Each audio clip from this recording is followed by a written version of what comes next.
Morgan, what are you doing here? Jeez, We've scared me. Time traveled from the early 2000s. We're sharing some earbuds today and in person for this extremely fun and special event on building your personal brand. I'm excited. Do you remember this from like the iPod days where you didn't have the Y split and you had to go in each go and take your music and you're like, oh man, give me more slack. I always thought it was such a big deal to get a headphone splitter where you could have one device and then 4 people could listen to it. Oh, those were the special days. And you never used FrostWire or LimeWire or any of that either, no, right? I never heard of those. We were always really in the clear. Well, anyways, thanks to everybody who's joining us today. If you're here, drop a hi in chat. We'd love to see you. And we've got 2 extremely special, lovely guests joining us to talk about personal branding as a seller. Shall we bring them on? Let's bring them on. Hello, KD. Hello, Amelia. Bring them out. How's it I going? was waiting for the music. I thought we were going with the music, but I feel like that would have been a good way. We should have had some walk-on tracks. I was very clear in my contract terms that there must be walk-on music, so I'm a little I'm so sorry. We dropped the ball, guys. Next time, there will be no next time, That's great. Well, we like to start around here with a question of the day, something fun, something lighthearted that isn't, warm-up chat. So everybody who's here, we want to hear your answers. Do you have a question of the day, Nick? Why don't we kick it old school? Let's bring it back. Back in the day, what was your anthem? Like your junior high school anthem. The one song you could play on repeat and never get sick of. Let's throw in the comments. Let's get this ball rolling. We want to know. KD, what was your So we were talking about our ages too here. We know that. Oh, we don't have to go quite that far. Oh man. If I'm picking like one, I mean it's probably Tupac, 2 of America's Most Wanted. That was probably like on repeat for way too much of my childhood. So yeah, that'd be mine. Like if I had to pick one, bringing it back, that is it. That is it. Mm-hmm. That's good. Okay, so if we're going like old school, I mean, I can go 2 different ways. We're gonna bump it up in like more high school because I just remember being like all about some HYFR with Drake, and it was on repeat all the time. But anything Lil Wayne, I mean, I'll rap it backwards to y'all if you want. So that's where I'm at. Hold up, Amelia. The Atlanta streets don't lie. Best mixtape for Wayne. This is a very loaded question. Best mixtape. Okay, I'm pretending to be present. You can't say that you can rap Wayne backwards and then not have a top mixtape. I don't have a top mixtape because it's just the people from the ATL. What do you do? It's just these roots run deep, and that's all I can say. I can't talk too much about it, but I mean, I still could rap. Okay, fine. I could rap it forwards, not backwards. I take it back. That was an exaggeration. Oh, no. Anyone's rap battle. Ding, you out there? Yeah. Well, anyone listening that ever went through No Ceilings or the drought 1, 2, and 3 were some of his best mixtapes of all time. Early 2000s, Wayne destroyed everybody else's best song. He took their song, rapped over it, did it better than everybody. Go look up the droughts. He's brilliant. Some of these rappers are brilliant. Literally. I mean, I think they're all somewhere up in the clouds, but like they're brilliant with some of the lyrics they have for sure. This is not our topic, but no, it's okay. We're warming up. We're seeing chat come in. Nick, what was yours? You know what I listened to the most was Linkin Park. I was thinking. I can't even think of one song. I'm like, just the whole album was great. Evanescence. I can. I'm gonna go a little dark here. Yeah. I was thinking about Lincoln. I think maybe to throw it back, my dad was a big like 60s rock head. So I grew up with that sort of through the household. So there's a lot of like, my brain thought Linkin Park, and then I was thinking of like Def Leppard from back in their early days. Anyways, I can't think of any specific songs. It's just the whole albums I think were on repeat. got a quick funny story for everyone, just quick. And Okay. my dad's listening. I didn't say it. Hey, Dad. But so my dad worked for CP Rail. And so Crazy Train was his favorite song. And he got this new sound system that would shake the house. And every once in a while, when nobody was around, he would do an air guitar solo, epic air guitar solo, and just rock out in the living room. But every time the neighbors complained, he blamed it on me for the longest time. Like, how am I at work and at school and I'm playing music at home? So if you're listening, It's my Dad, kid. it's out. That's great.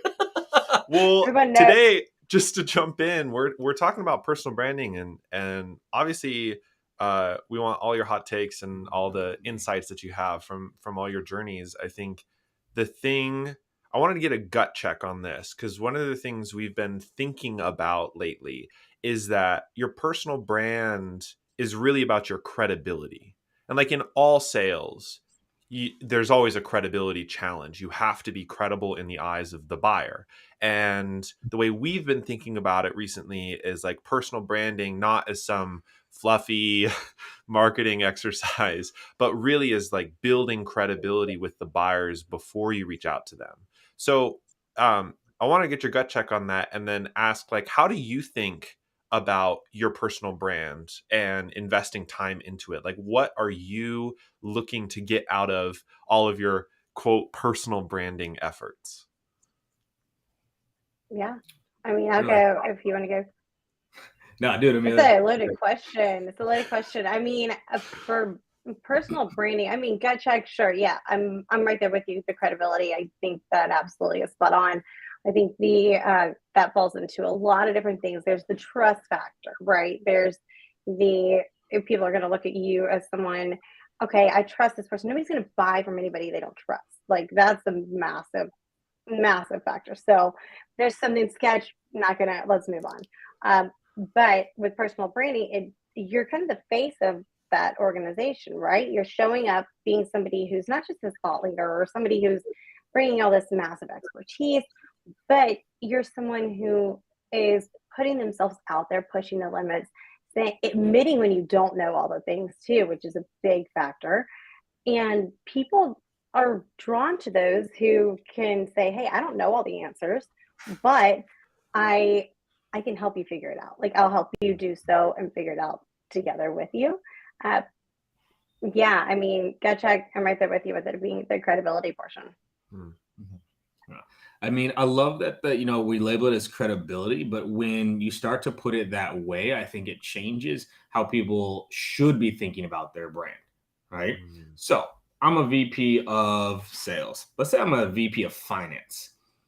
How does an SDR build credibility with their brand for a VP of finance or a VP of engineering or a VP of HR, right? Yeah. Like most of, and this is not a knock, I'm just going here, most of the brand building you see happening on LinkedIn is for salespeople and marketers.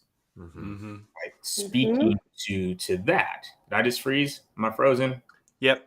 All right, good. Well, it was a good PowerPoint. Yeah, it's a really good PowerPoint. Yeah, that's intense. Right. I like that. So, but like, let's go a layer deeper here, though, of like, what does it take to have credibility in anything, regardless of, whether we're talking brand building or not. I think this is what gets lost, is to have credibility, you actually have to know your shit, and you need to know it better than your prospects if you're trying to be credible. And what I think has gotten lost in SaaS is industry knowledge, persona knowledge. It's all product knowledge, right? I VP of sales, I got sold to all the time by some of the people you see on LinkedIn.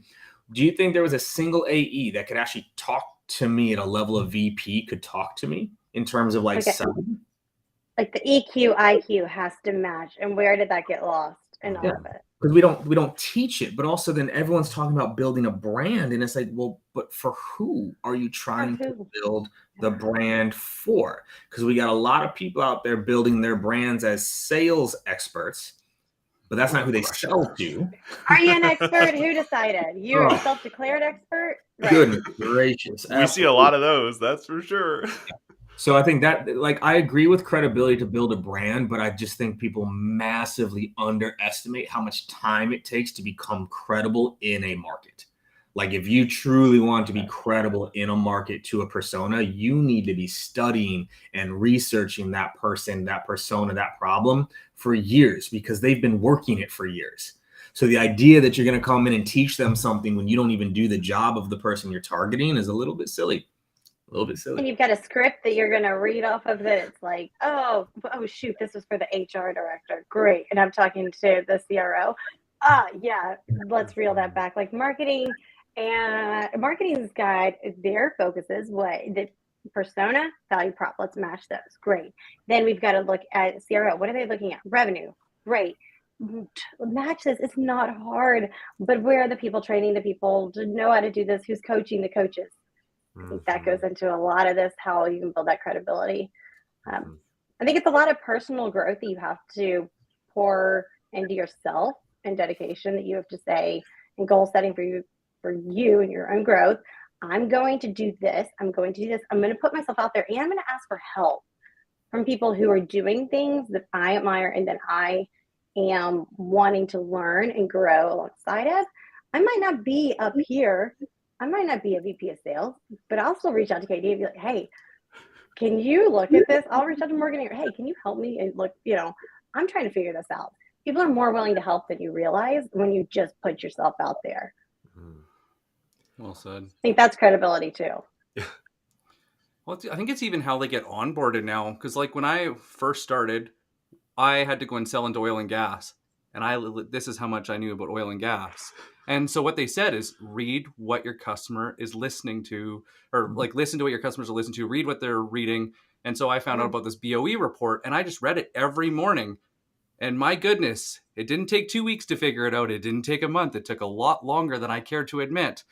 But it was really interesting when I started to understand the industry and how it worked. I could talk to anyone and just have a conversation about the industry. And I think that actually sold more. But then as I went through sales and I got further up, what did they always start us with? Product knowledge. Let's sit there, go and, go watch the AE sell, listen to what they're saying, listen to how they're, pitching the product. But you're not looking at the major problem statements. You're not looking at the impact that you're having. You're not looking at how the industry works. So it makes you, I don't know, one trick pony is not a fair thing to say, but it puts you in a really bad spot that if what you're saying doesn't hit right away, you're kind of lost. Market trends, like to know where the industry is going is wildly successful. I mean, that's where I've landed the biggest deals I've gotten, literally by being ahead of what's going on. Literally the day something gets announced, hey, this makes sense for us to sync up absolutely with what's going on right now. Boom. And they're like, I get what you're saying. Let's do it, because you're on top of your game. But you got to figure out, I mean, these kids, some of these, it's not fair to say kids, but we're all kids, right? It's fine. Roll with it. Kids are kids. We're kids. So, some of these young professionals who are right out of college, jumping into these SDR roles, being promised a whole, where you're going to make $500K this year if you do make $1 million a day kind of thing, like get out of here with that. But it's this whole, let me over promise, under deliver. You're not going to get what you want. There's a churn that happens. People get down on themselves. It's just not a healthy cycle when you don't have the people who are going back to the whole training thing. These reps have got to understand, and there is a way to understand, because I was one of those who had zero clue what I was doing, and I had to figure it out on my own, literally figure it out on my own, because I had no choice. Single mama too. There's two little people looking at me too, to where it's like, I got to figure this out or I'm not going to make ends meet. And so I was like, I'm going to be the best I'm going to be. I'm going to make this whole goal outline of what I'm going to do, and I will do it. I'm not just going to say I can do it. And I'm going to accomplish it, and I'm going to tackle this. And then one stair at a time, then the next staircase. Then you do what's next best thing for you. So this is maybe like a hot take, but back to what Katie was talking about, especially, it's something that I've been cognizant of lately about sort of the sales and marketing bubble on LinkedIn as a personal branding echo chamber. Do you think that it's unfair to emphasize like personal brand building as an activity for sales reps who are either like early on in an industry or new to a role? Like, are there other priorities that should take, well, I was going to say priority again, but that should be ranked first? Precedence, Or yeah. can you like fold those things in together, I suppose? Because we're sort of talking about how these things directionally come to personal branding, but there's a lot of other insight and knowledge that it sounds sellers need to develop. I mean, the best way to build your brand tactically is to share your growth. So if you're new to an industry, sharing what you're learning is the perfect way to build your brand, right? Because what's happened with brand building recently is it really has shifted into, call it like pseudo expertise. That's what people are trying to build, is like, I am an expert in what I do, versus I'm in a new industry. I'm sharing what I'm learning. Like, found out what SOC 2 meant today, everybody. That was crazy. Had no idea that this was as important as it needed to be. It's that type of stuff that people will connect with. So I do believe they can overlap, but again, it's making sure that you are where your prospect is. So if you're selling to salespeople, all right, maybe LinkedIn, right? Maybe you're up in Bravado, maybe you're in Pavilion, all that's great. But if you're selling to, I don't know, small business owners, where they at? Not the place they need to be. You're selling to engineers, maybe that's not the place to be. Share your story where your audience is, but don't pretend to be an expert before you are, because real experts will sniff that shit out immediately. Right. Oh, yeah. And there are times yeah. where I'm like, no, you're not. You don't actually know that to be true. Sit down. And so it's things like that. So I think they can overlap. Again, it's just the world that we're in right now is LinkedIn, and you have, people building brands around salespeople when they're selling to somebody else. Now that will work for you and call it your career, because eventually, whatever you can sell the course, you can do whatever you want there, but it's not necessarily helping you sell more if you're selling to VPs of finance, right? Truthfully, I think it's one of the reasons why, over time, my brand caught on with people, because I wasn't selling to salespeople. Right. Mm-hmm. So there was no alternative motive to what I was doing. I didn't sell to salespeople. It wasn't like I was the face of a company that sold to sales. I was sharing my journey in sales leadership without ever selling into them. It took me 6 years before I even sold a single thing to another salesperson. Right. So it's things like that where, like, becoming an expert, sharing your journey is, someone put it in the chat, it becomes more relatable too. When I'm going, yo, SOC 2, what the hell is that all about? And how do you spell it? SOC 2? Like, right. What? Yeah. Right. Then they see that and they go, this person's relatable, because I remember being in their shoes. Where if I wrote a post talking about, so SOC 2 compliance is one of the number one driving factors of enterprise companies to increase their security and reduce their vulnerability. If you're not SOC 2 protected, yeah. I mean, I caught myself today doing a post and I deleted the whole thing because I was like, acronyms galore. What are you doing, Amelia? Do you know what these acronyms mean? Are we making them up? Maybe. And so I had to like reel it back, deleted the whole thing. So I was like over it. But it was like, let's go back to the basics. Like, all right, what's your go-to-market strategy? I would love to have a VP of sales, a C-suite person, and IC, right there, individual contributor. Let's not use acronyms. Great. So let's have all three in a room and let's ask the same question, or let's do it like one by one. Let's do it like if you're, being interviewed, like for, I don't know, you murdered someone, whatever. But you're going in and it's like this really serious thing. It's like, all right, what's your go-to-market strategy? I don't know. Like, what is it? Okay, what's PLG? Okay, what is the persona that matches this person? Very basic kind of thing. What is it that's going to be relevant, not just personal? Like, what is it going to, why are they going to even respond to you? Would you respond to that long ass email? Can you respond to that? I mean, are you going to respond to that long email that you just sent out? Absolutely not. I wouldn't. Don't do it, people. But thinking about how you can do things in a much smarter way than harder way, and then ask people for help. Like I said, like, people are willing to help. And then go follow these hashtags on LinkedIn. Like, follow the things that really resonate with the growth that you're trying to, the goals that you have, the growth that you want to obtain, and go and seek that knowledge out, because it's not going to be within all these organizations that you're in. And that's just the hard cold truth. Like, but you can do it by yourself. Don't ever let anybody tell you can't.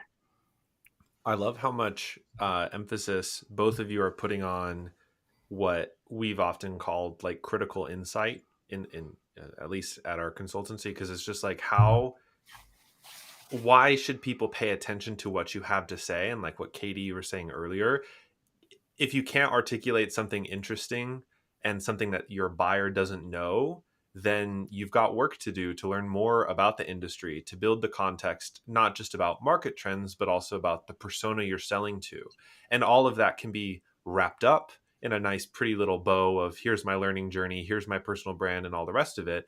But it's still this, I'm a seller, I'm getting better at selling to this particular persona, and I'm spending the time researching, learning, talking to those sorts of people or those sorts of buyers that I'm trying to get in front of, so that the 15th or 51st or 500th conversation I have, it's actually, oh, I didn't know that. Can you tell me more? And they lean in. And that's a magical moment. About that. Yeah. Right?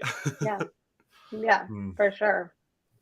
There's a lot to be said for all of that, and just showing up, right? Like, a lot of people, and I would say, and I'm going to shift a little bit if you have another topic, but just a quick shift to say there's the fear of, I don't know how to show up with trying to build my brand. I don't know where to start.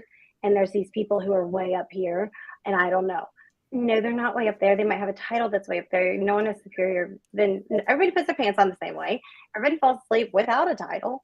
So don't think that anybody is higher up than you. I mean, that's a mindset thing. So write it on a post-it and put it next to you. I mean, 100%. But it's being fearless and still pursuing what your goals are. Like, what is it? Feel the fear, do it anyways. It's feel that fear, acknowledge it, do it anyways. Because whether you fail or you win, it's a lesson or it's a reward, regardless, because you're learning and growing.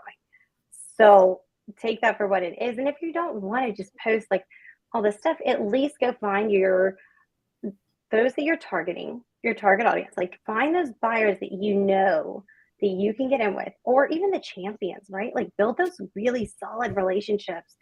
And then, what are they going to say when you're not in the room? Make sure that that's something that's really, honed in on. And shout out to Nate Marcella. Like, he's great with Fluent, where there's his platform where you can have that engagement back and forth between the seller and the champion. But ensuring that you have that really just that, like, I don't know what I was going with this. What was I saying? What were you talking about? What was I saying? Sorry, the AirPods fell in the kids' bath again. Sorry. What was I just saying? It was a really good point. I got it. It was a good point. It was, I think you got it. You did it. We're back.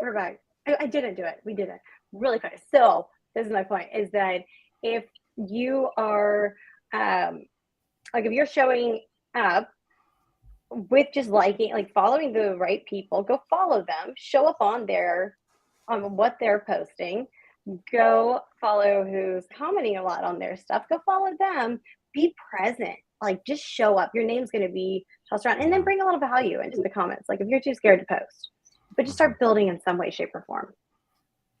Absolutely. This plays on what Katie even said right at the start. It's like, how do I show up in a way that's meaningful? Thinking about what they need to see. But think about it, like, how many times do people connect with you and they have less than 500 connections, or they don't have any mutual connections, and you're going through and you're like, you're putting yourself at a disservice because you don't look like what trustworthy looks like. I think by asking that question, like, what would a VP of sales look for? What would a VP of marketing, finance manager, and actually just asking that question, talk to your peers and really look at that. Because I remember when I was selling insurance, I hated dressing up. And so I didn't. And it sold me short because I didn't look the way they expected me to look. And then as soon as I changed and looked at what the people that were successful, what they looked like when they went out to the field, or how they prepared themselves. And then I took that and went on the edge. So I was looking the way they expected me to look. It changed the whole game because people wanted to talk to me because they knew who I was. But I think that's the hardest part with social, is showing up in a way that people expect, that looks credible. Do you have trust through association? Are you posting content that, fits into things that I'm thinking about every day? Or are you out on a tangent talking about being a quota killer? And it's like, are you looking for a job, or are you looking to solve my problems? So I have a hot take here. I have a hot take. I'm gonna go. Go for it. Whatever. I don't care. Drop it. Okay. So, and I don't know how many people on here, and I'll talk to y'all. Like, okay, who here has actually been the decision maker? Right, Amelia, have you bought software, right? Like for an org or a team? For myself on my own terms, okay. because I needed it. But no, I've been a champion for, but never the buyer. So I've been the buyer, right, for the last 7-8 years. I was the decision maker. Not one time did I look up the sales rep's LinkedIn and have it be impactful on how well they were able to sell me. Not once. I don't go to a rep's LinkedIn when I have a demo scheduled with them and make any sort of judgment about them based off their LinkedIn. Well, people get very confused. Social selling. I'm going to blow all this shit up real quick. It's not social selling. It's social prospecting. Your social network does not mean you can close the deal. It just means you can garner attention. But just because you got the attention doesn't mean that's going to help you close the deal. So like I actually am not a huge fan of you got your profile has to look a certain way to help close the deal, because it doesn't. It's the conversation that we're going to have that's actually going to help us close the deal. Social selling or building a brand is about pipeline generation. That is where it can benefit you, but it does not help you close the deal. It's not like, well, that demo sucked, but man, look at their page. Oh, look at that background. Look what they've been posted. Is that a cover photo? God damn. It's got the cartoon pic? Hell yeah. Right? No. The flip side's also true, right? Where it's like you could flip it and go, oh, I don't have a lot of mutual connections with this person. Now I'm not going to buy. So you need to set up your profile. It needs to look professional, but we need to make sure that we're separating the topic here, because there's brand building. Brand building helps you generate pipeline. Brand building does not necessarily help you close the deal. That is prospect knowledge, that is problem knowledge, that is process knowledge. And some of the best closers out there have no brand at all. Mm-hmm. They've got no brand at all, because you know how they generate their pipeline? Through referrals. That's where you really want to build your brand. That's the people that you have closed, to the people that you've actually worked with before. So I just want to call that out, because I hear a lot of set up your profile. Y'all, true, unless it is a sales leader or a marketing leader, there's nothing on your profile that I believe a VP of engineering is going to look at and be like, oh, okay. I just don't. You're selling to them. They're not trying to figure out they did rowing at XYZ college. I like this person. No, they don't have time for that. That's not the goal. It's how can you benefit me? Great. What is this going to do for me? How is it relevant for me? Why am I talking to you? I don't care if we have this whole rowing thing in common. How's it relevant to me? Reel it back into this whole, let's go to the basics. Buyer persona, value prop, tie it together. Make it work. But the brand that you're building, it's pipeline generating, and that's where the referrals come from. That's how people have that credibility with you. They look at you and think, okay, you have helped me, even if it's not helping in the sense of I helped you and I sold something to you. Oh, you're looking for this. Hey, I've got a great person you can chat with. Great credibility build. There's that trust. Oh, great. Then it comes full circle. It's the garden. You're planting seeds. We should be social on social? That's crazy to me. Honestly, though, Katie, I want to take this mic and just drop it. I won't. It's very nice. It's true, because it's something I think I see a lot of sellers screw up, which is that, because I get a lot of attention, it means I will close a lot of deals, particularly full cycle account executives, where it's your attention can earn a meeting. the attention you have can earn a conversation, whether it's on outbound or inbound, or especially in certain industries where this sort of thing is more prized instead of selling to VPs of engineering, for example. Like that amount of attention can earn you a meeting, but it doesn't necessarily mean that the deal's going to close. It's just, you may open the floodgates, No. but then it hits the Then dam what? because your process, as you talked about, doesn't actually support a high opportunity to close ratio, or you're getting attention from the wrong people. And gosh, if that's not a common mistake. Yeah, lose Oh, it's momentum. across the board. Busy work. Yeah, all sorts of busy work. So the question is sort of turn this around to both of you. Obviously, you have experience building a brand out on LinkedIn. And I know we've covered some good ground here as to pros and cons, and as well, like why plus why not. But what are the few things that you're doing every day to continue building or enhancing that brand out, especially out on LinkedIn? But honestly, like, I don't really care. It's social. It doesn't have to only be LinkedIn. The dark social of the world, yeah. Whatever. All the above. What are the few things that you do that you prioritize in your time that really are either like high leverage, or the things that you feel are the most important?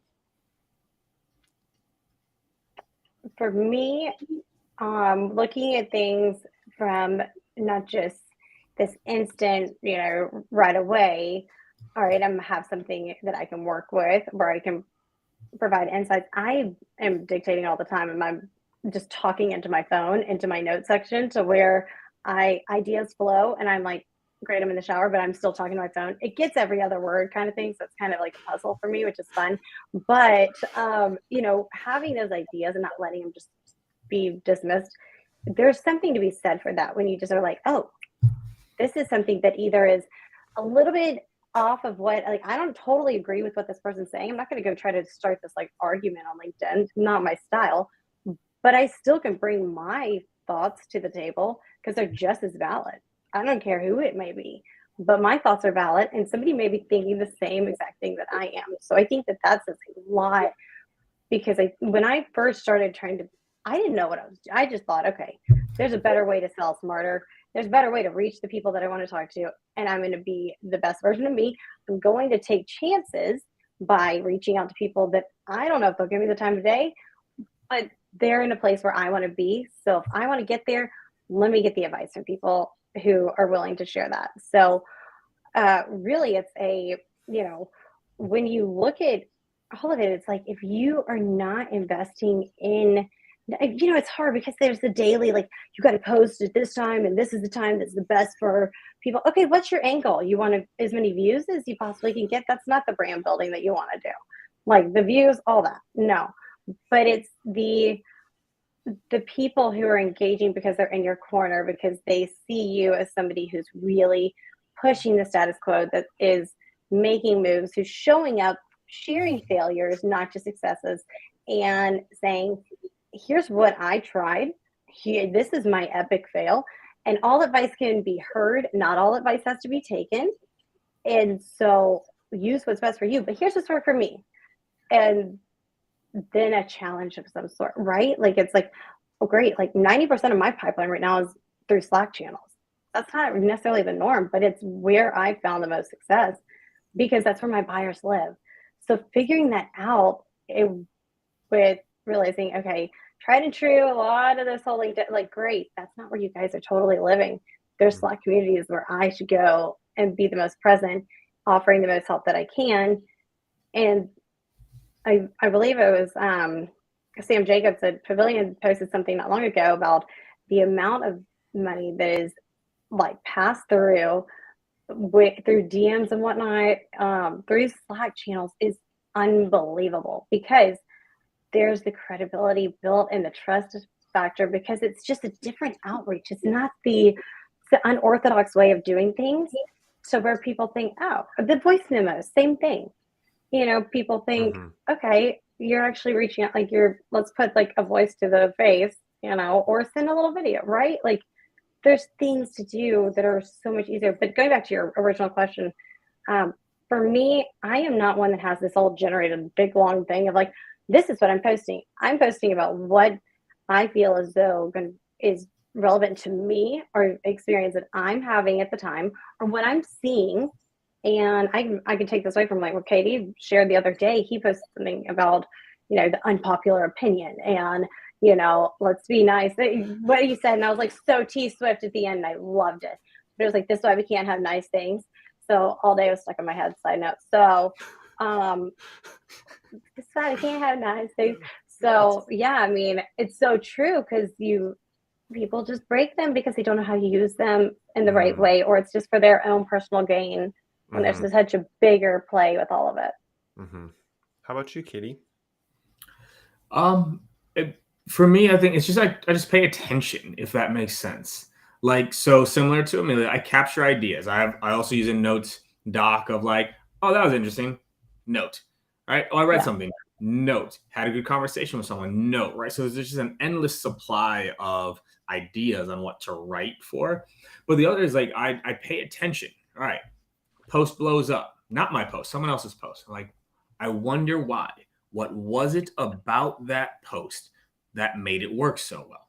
And so I'm looking at what was the opener, what was the body, what was the call to action, what time of day was it posted. So also just pay attention, right? Of like, okay, like, that seems to work. Note, right? This post, right? Who is getting a ton of traction? All right, what is it they seem to be doing? So I said that'd be the only thing I'd add other than capturing ideas. Is just pay attention to what is working, right? Like, and pay attention to not just what was talked about, but how it was talked about. What was the opener? What was the hook? Why do you think it got a lot of attention? Why do you think a lot of people hit expand? Why do you think people commented on it? Asking those types of questions is a great way to learn very quickly on what works and what doesn't. Love that. For sure. We've got a good question in here, which I was going to talk about anyways. I imagine that there's some tension when it comes to personal and company branding in your experience. Melanie asked, any advice for aligning personal brands and company brands? Because I'm doing a employee advocacy session as a part of an internal rebrand launch and share all this stuff, but would love some thoughts on how to tie personal back to company stuff. And I know that this is a tension sellers talk about a lot. Like, how do I do this myself, but also for the company? So punt to KD maybe first. Any thoughts? So I'll open with a question, to the audience here. Without Googling, do you know the CEO of Nike? Without Googling, do you know the CEO of Nike? No. Okay. That's the point I'm making to this question, is that's why Nike has brand ambassadors. It's why they've got LeBron. It's why they've got faces to be it, right? So the way you connect to a company brand is empowering your people, because people make up a brand, right?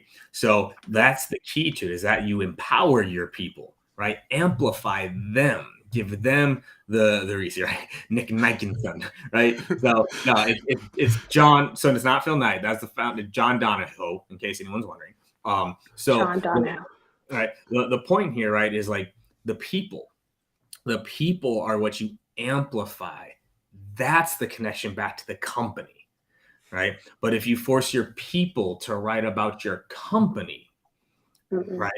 Because think about this. I'll use LeBron James, whether you love him or hate him, right? LeBron James, right? Actually, let's go Jordan. Let's go back to Jordan. Screw LeBron James. Did you ever? He's a great kid's book, though. Great children's book. It's fine. But yeah, that's it. Like, okay, Michael Jordan. How many times did you ever hear him say, "I love Nike. Nike's the best"?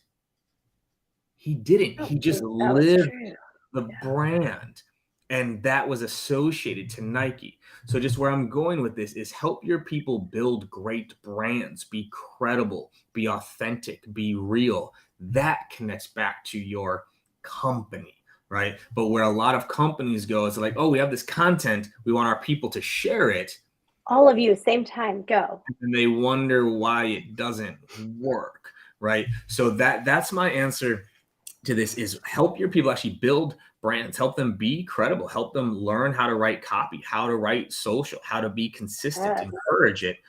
But don't think that they need to represent the company per se, as much as if you have great people on your team, it attracts people to your company. That would be my take on it.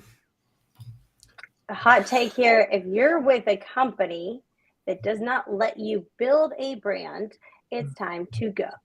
I am wholeheartedly a massive fan of that. I have been in positions like that to where I was very much so set back with it being like, no, you are going to hashtag us. You are going to do this. You are going to ensure that you do a poll, and then you're going to teach everyone within how to do this. And we're going to copy someone else's copy that they created, and we're going to use it internally, and you're going to teach it. And I was like, no.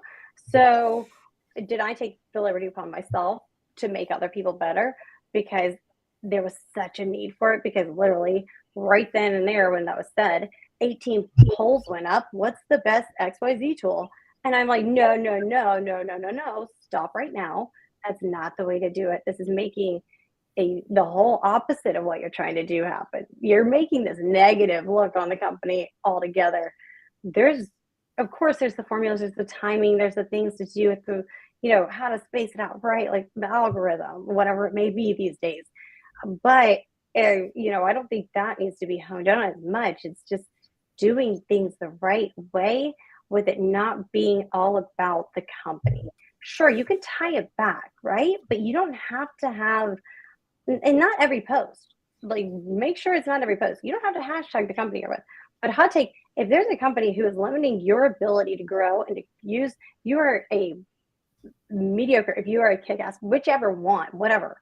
If you're just now learning copy, and you really want to write and produce, share things and insights that are going to attract buyers because they see the value of what you're bringing, and they're thinking, oh wow, these people got their shit together, great. Then that's a win by itself. So if you're with the company, go. If they won't let you, I totally believe it. I'll have one partial counterpoint though, and I'll throw it as a question. What if they're underperforming? If they are taking too much time. Well, not even about time. Because time, we haven't gotten into it. Building a brand is actually going to take much time. Someone is underperforming in their role, and the brand they are trying to build is not supporting them in their role. Should the company still be supportive of it? Hot take. That's a big old yes and no for me, because I think there's not the right people helping with the how-tos on how to build a personal brand and how, okay, I'm going to jump into the time. Are you time blocking to make sure you're actually hitting your numbers? Who's teaching that? I don't know. But that's the point I'm making on this though, right? Is your number one responsibility, in my opinion, is your job. That is your number one responsibility. If your brand building is helping you do your job, then you have the best of both worlds, right? You're building your brand, it's helping you do your job, great. But if I have an underperformer on my team, they're not doing their job while they are trying to build a brand outside of their job, that does raise red flags to me, right? Because full circle back, we said the whole point of building a brand, right, was to build credibility.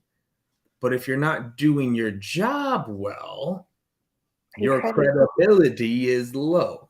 So, and again, this is coming from someone who built a brand. This is coming from someone that I fully supported my team to build it, but I never forced them to. I never told them they had to, but they had my full support as long as they were doing their job. Because if you're at 50% of your goal and I see you on a webinar during the week that has nothing to do with you hitting your number, we will have a problem because your priorities are misaligned, right? So I want to call that out because there, and Amelia, I know you weren't going here with it, but there's the if they won't let you build your brand, vamos, acete, get out. It's well, are you doing your job well? If you're go back to that, back it up, right? Yeah, exactly. Are you doing your job well? Oh, they won't let me. Okay, but are you hitting your number? Because if you are, God bless you. I think that goes from you being the lead, you being in a leadership position, me being an IC, right? So for me, I hit my number. I know what I have to do.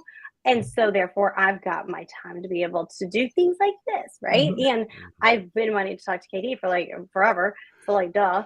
And it was a challenge to try to get you on this to begin with. So I was watch this, you guys.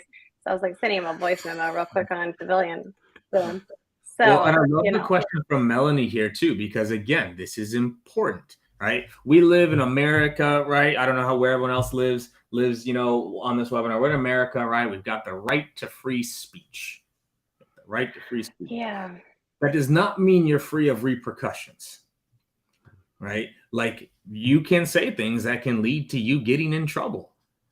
Free speech does not mean no repercussions. And so those are things where, and Melody brings up a good point, it also though needs to be clear what your company stands for.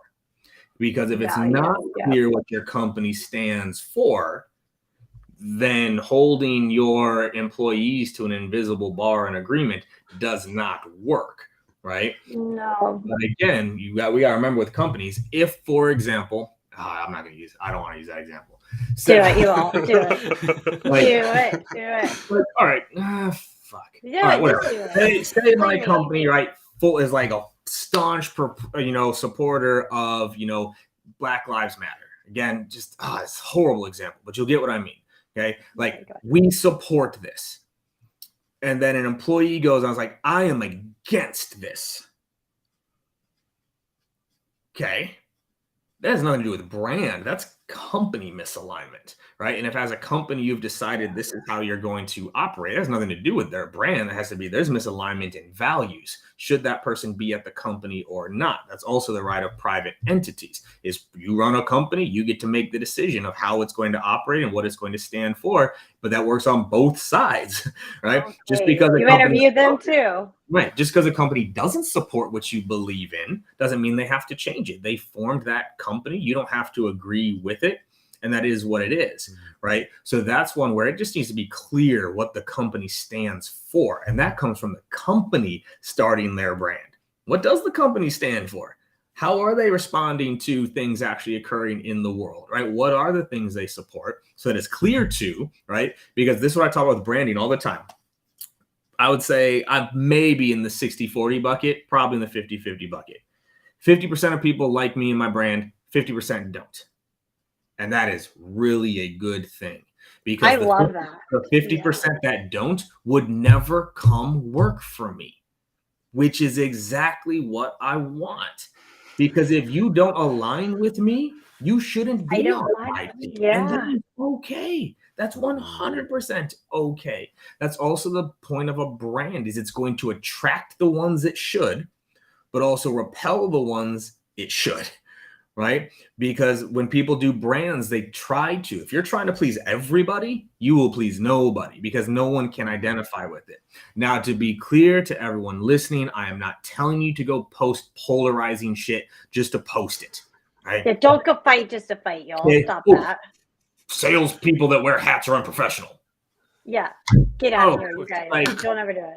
Great, right? We're calling Katie unprofessional right now if y'all are saying that. So and if that's your take on me, okay. So what? All right, but you better stand by that, and you better have some reasons behind it to do it. So you have to be willing to speak your mind and to be authentic without being offensive. There is a difference between being authentic and being offensive. You have to walk that line. I'm very authentic, but I go out of my way to make sure I'm not offending people. And if you're offended by what I posted, that means there's a much deeper issue. You got deep things. Yeah. That has nothing to do with it. It falls into the whole, there's a way to go about with your personal brand, reaching people that you're trying to sell to and whatnot, and having that, okay, this person, I've seen their name, they've showed up on my stuff, they've done their homework kind of thing. Like, they know what they're doing, not just like, oh, we run a rowing team together, but it's a, hey, what's going on in the street? Like, what's going on? Like, are you all facing this? Like, but being so casual and normal about it, people like when people are people. Like, just be human, show up as you, and wear hats. Who cares, right? Like, be you. And if you don't like it, go. But you gotta have, if you're building your personal brand, what are your values? Like, what do you stand for? Because that shows if you're jumping into a new job too, you're interviewing that company just as much as they're interviewing you. If your values don't align, then that's a big X right there. Like, on to the next, because value alignment, like, that is huge. And if people don't align with mine, so be it. You've got your own. Like, I don't care if you align with mine or not, but this is what I stand for. This is what I believe. Take it or leave it. And those who are going to be cheering for you in your corner and vice versa are the people you want to have who are going to help you get to that next level, whatever your growth, plan is. Mm-hmm. But I think that's why people lean back instead of lean in. And they'd rather tell than show. Like Will Allred won me over with how he comments and how selfless he is in the comments, helping people, but he's showing what he stands for by being active. It's kind of like the people when we used to be road warriors and we would network in the community and support the things that meant something to us. But I feel like right now, because so many people are scared for their job, or they don't, like you said, they don't know what the company values. They're too afraid to lean in and support something that means something to them because they're afraid they're going to piss somebody off. Or they're afraid that they're offside because nobody actually gave them a sandbox to play in and said, this is who we are. This is what we believe in. If you're with us, we like you guys were just saying earlier. So how do you go and tell people that other than fluffy posts? Or you can't really lean in and really have a unique point of view. Like even in sales, how many times do you come into a meeting where you really want somebody to have a unique point of view and have that conversation, but they keep telling you the same stuff, and you're like, that's nice. So what? Mm-hmm. But I think that's the whole point of what we're talking about getting into this point is you're posting online. That's nice. So what? And how do we get to that deeper credibility, that deeper podcast, so lean what? in? Yeah. Yeah. I like to guest on podcasts.